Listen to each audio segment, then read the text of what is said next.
The Belfast gay cake case has made headlines around the world. Yeah, Asher's baking company was sued after declining an order to decorate a cake with the slogan, "Support Gay Marriage." The judge ruled that they had discriminated on the grounds of sexual orientation, religious belief and political opinion, and this ruling was upheld in the Court of Appeal. Well, today they're heading to the Supreme Court, and helping defend them is the Christian Institute. Joining us on the line is Ciarán Kelly, Deputy Director of the Christian Institute. Good morning to you, Ciarán.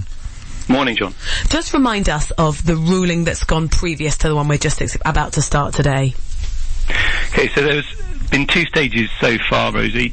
The first was a county court judge who made the initial ruling that found against the MacArthur family, who own and run Asher's Baking Company.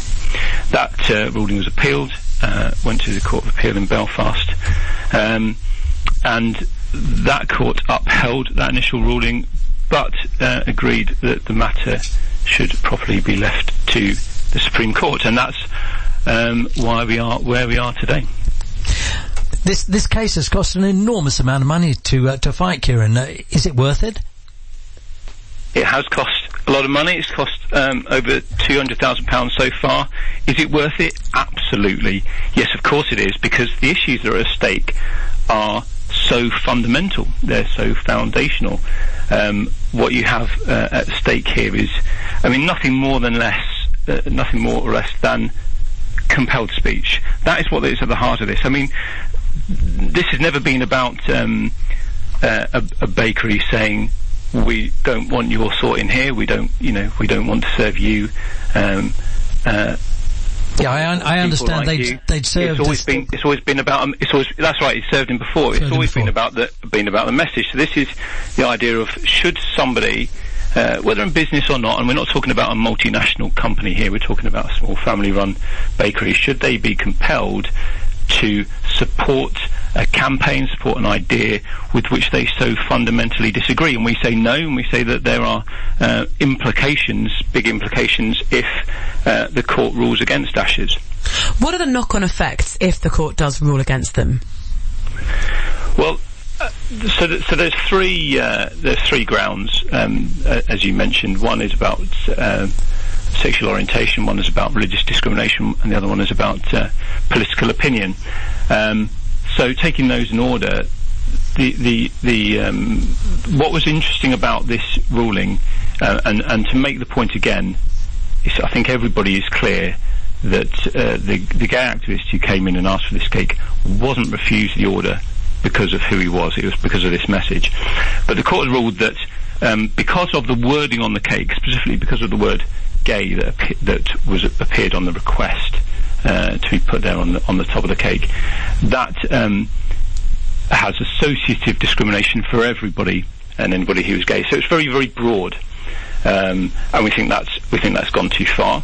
In terms of religious discrimination, this really turned on its head what the religious discrimination law was supposed to be about. So this was supposed to be a law which protected people from being discriminated against on grounds of their religious beliefs. So there are conflicting rights there, aren't there, really? Well, absolutely. But that shield of religious discrimination protection has been turned into a weapon. So the argument that was used was, because of the religious beliefs of the MacArthurs, because they hold those beliefs about what constitutes marriage, they exercise those beliefs to discriminate against somebody. So they've really turned that on its head. And the third one is only relevant to Northern Ireland. It's about political discrimination, and we all know, the history of Northern Ireland and the sensitivities that there are around political opinion there. But what that said is that someone cannot refuse to help promote a particular political view. So that has implications in Northern Ireland, as I'm sure you can imagine.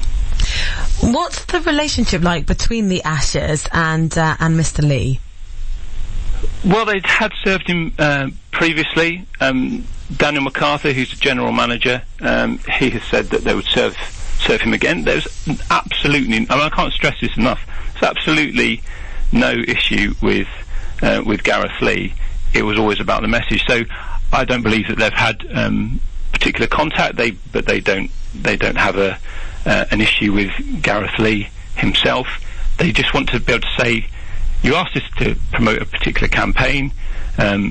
We don't wish to support that campaign, and we should have the freedom not to support that campaign. You've said very clearly that this is about the cake, not the customer, but is that the belief held by the opposite party? Well, one would think not. He felt that he should have been served, and that's why he approached the Equality Commission for Northern Ireland to take his case to sue Ashes. But people like Peter Tatchell have been very clear. I mean, initially Peter Tatchell was against what the McCarthys had done. He's the gay activist, for those who don't the gay know. rights. Yeah, that's right. And then he looked into it, and he recognised that he wasn't. They hadn't turned him down because of who he was, and that's where that's how he understands it. So, I mean, I can't say what Mr. Lee thinks about it or how he feels about it. The question really is what the court are going to say, how they're going to regard the evidence. Is it likely, with two previous courts having said, this is an offence, that they're going to change their minds at the Supreme Court? Well, we think we've got a very good case, so we wouldn't be taking it otherwise. And we had a case in Scotland recently where on an issue called named person, where the Scottish government wanted to or brought in a particular piece of legislation, and we lost in 2 rounds of courts there, and that went to the Supreme Court, and there was a resounding victory. So we trust that the arguments that we have are very, very good. We trust that the judges will recognise the implications that are at stake and just how broad they are in terms of the things that we've been through already.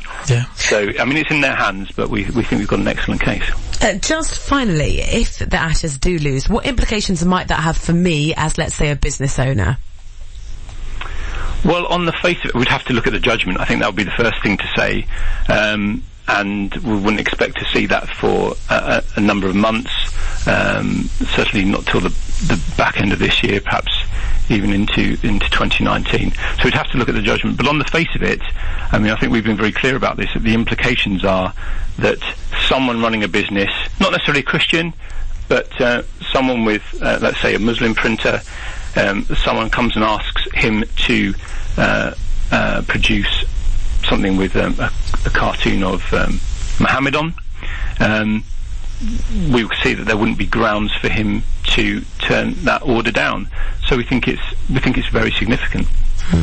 Ciarán, thank you ever so much. So this ruling goes on for the next 2 days, and we'll give you an update then. Ciarán, thank you ever so much. From the Christian Institute, Deputy Director Ciarán Kelly speaking there.